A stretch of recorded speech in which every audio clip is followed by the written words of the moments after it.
Big Daddy coming in from Austintown, Fitch, stealing the Oh, carpet right from under Coach Guerrero, TJ Parker of Austintown, Fitch. Coach, how are you? I'm doing good. I apologize. You guys not first I signed up at 9:10 and I thought it was AM. Then my kid's bedtime is 9 o'clock, and I mean, I got four of them. So you sent the text, I didn't get it, and I'm like, geez, oh man, I got to jump on this show. But I apologize. You don't ever have to apologize to us, man. We're fluid. It's called live broadcasting. Thanks for popping out of bath time and bedtime to take some time for us and for your community. You and I meet every week on Thursdays. Uh, there's no surprises at this point. You guys were a playoff team because of the schedule you play. We've talked about it each and every week, Tej. The schedule that you guys play as a regular season gets you ready for these moments right now that you're about to face. Talk to me about what you're looking at in week 11. Uh, you know, um, First, we just found out today where we'd be playing. Fortunately, we had that was in question quite a bit throughout the weekend. So we're going to be playing John Hay, who's the seventh seed in our region, a Senate League team, and we'll be up there. I guess it's Collinwood Stadium. I'm not too familiar with it, but I know that league up there in the Senate League. They share multiple fields, and that's the one they chose for the site.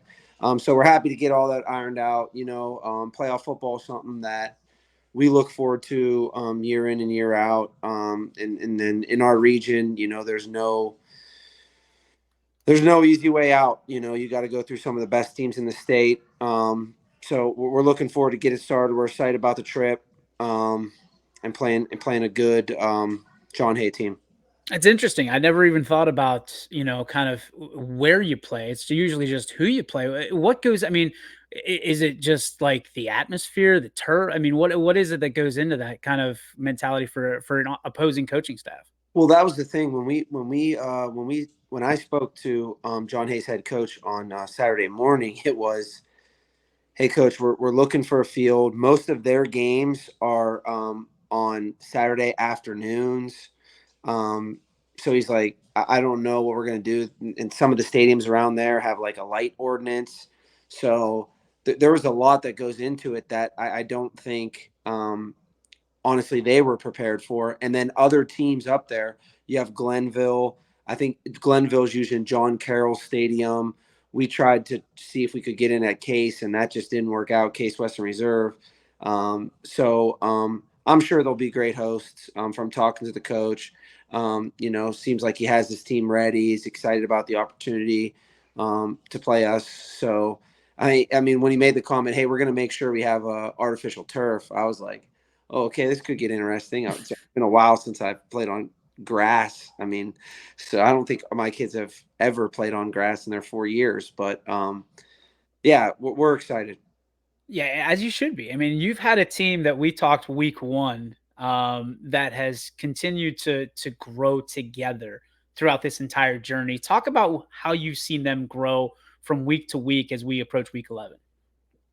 Yeah, I think it's just as we talked and then talked before the season, you kind of knew the guys who were you were gonna rely on heavily. You knew who was gonna be your playmakers. At the same time, we were playing eight sophomores, so it's how fast can those kids progress, and then around that group of seniors and then some of those young guys, like who were going to be the guys who stepped up every year. I think on every team there's a couple surprise guys who really have a good off season, who put the work in, and then just surprise you and show up, especially with injuries, and then end up having really really good seasons for you.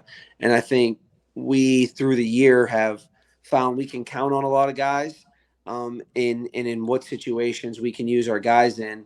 And we're still figuring out as it goes with injuries and so forth. So we're piecing things together week by week, but I think it's that win in advance mentality.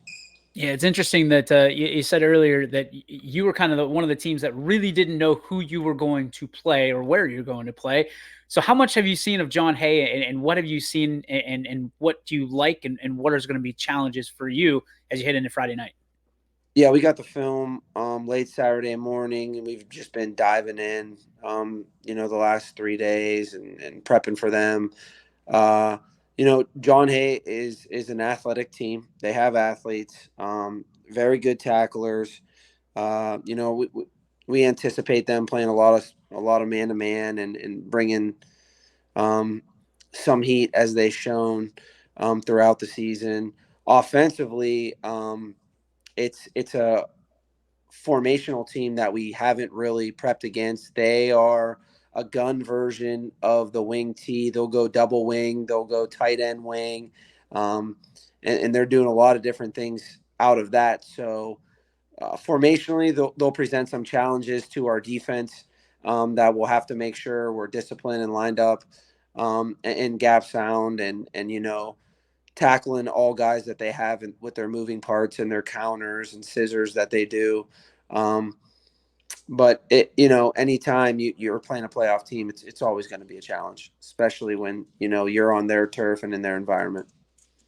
So my final question to you, as the temperatures continue to drop and the pads get a little bit more clackier, I guess is the word I'm looking for.